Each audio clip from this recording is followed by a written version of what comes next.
네, 그렇게 맛있고 장사가 잘 되는 매장이라고 하면 직영점을 늘려갈 것이지 왜 프랜차이즈업으로 가맹점을 늘려갑니까? 라는 질문에 관하여 네, 운영이 잘 되는 매장을 가맹사업으로 늘리는 이 인큐베이팅 업을 하다 보면은요, 이런 질문을 받는 경우가 되게 많습니다. 이렇게 맛있고 장사가 잘 되는 가게라고 한다면 그런 가게를 1호점, 2호점, 3호점 직영점으로 늘려가는 게 훨씬 더 이익이 크지 왜 겨우 로열티 조금 받는 가맹사업으로 사업을 확장을 하느냐, 그럴 이유가 있느냐라고 하는 질문에 대해서 답변을 좀 드리려고 해요. 본점이 월 순이익금이 1,000만 원이라고 했을 때 직영점을 10개점 늘리는 게 이익이 클까요? 가맹점을 10개점 늘리는 게 이익이 클까요? 답은 직영점을 10개점 늘렸을 때 이익이 더 큽니다. 단 여기에서 10개점 모두가 본점처럼 매출이 나왔을 때의 이야기죠. 본점의 매출이 3천만 원이고 순이익금이 1,000만 원이라고 했을 때 그 매장을 10개 가지고 있으면 순이익금은 1억이 되죠. 하지만 가맹점 사업을 했을 때는, 프랜차이즈업을 했을 때는 본점 이익금이 1,000만 원이라고 하더라도 가맹점이 9개 더 늘었을 때는 수익금이 1억이 되지 않습니다.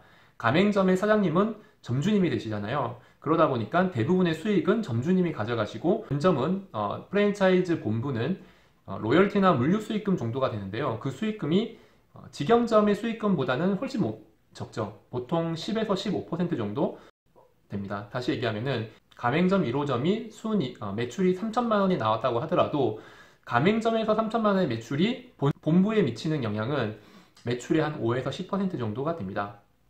150만 원에서 300만 원 정도가 되는 거잖아요. 직영을 늘리면 1,000만 원의 순이익금이 생기는데 왜 가맹사업을 할까요? 첫 번째, 투자금이 상상도 못하게 높습니다.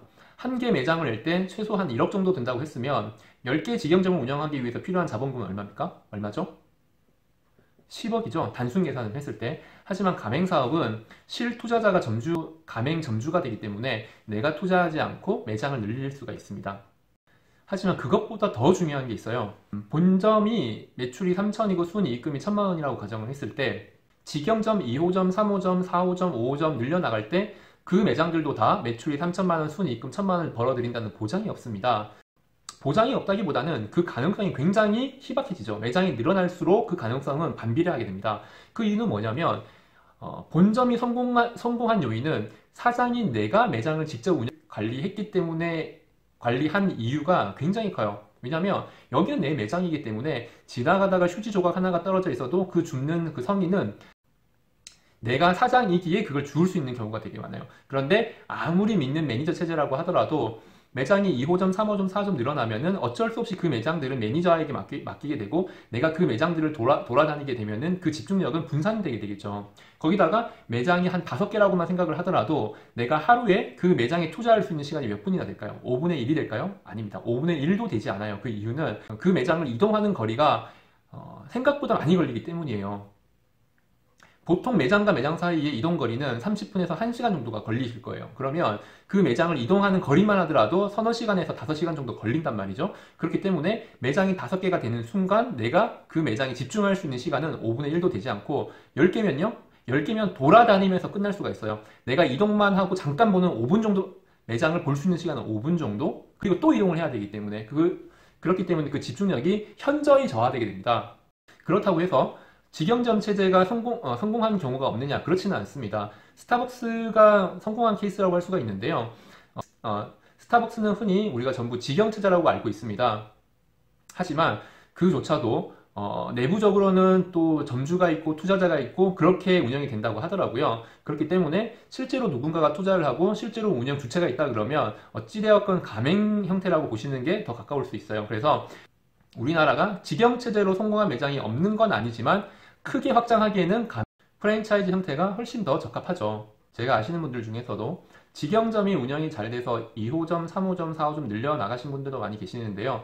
대체로 2호점, 3호점, 거의 3호점까지가 데드라인인 것 같아요. 3호점까지는 거의 자기의 노력과 시간을 더 투자를 해서 본점 관리하듯이 관리가 가능한데 3호점이 넘어가면은 대체로 집중력이 현저히 저하되고 본점에까지 영향을 미쳐서 본점과 1, 2호점까지도 문제가 생기는 경우가 많이 생깁니다. 그래서 하지만 프랜차이즈 가맹점은 어때요? 10개 매장이건 100개 매장이건 그 매장의 주인은 다 따로 있죠. 점주님이 주인이고 점주님이 모든 걸 투자를 했기 때문에 내가 내 목숨 걸고 이 가게를 유지할 수가 있는 겁니다. 훨씬 더 집중하고 애착 있게 관리가 가능한 거죠. 그래서 매장을 늘리기 위해서는 직영 늘리는 형태보다는 프랜차이즈 형태로 늘리시는 게 훨씬 더 안정적이고 효율적으로 운영이 가능합니다.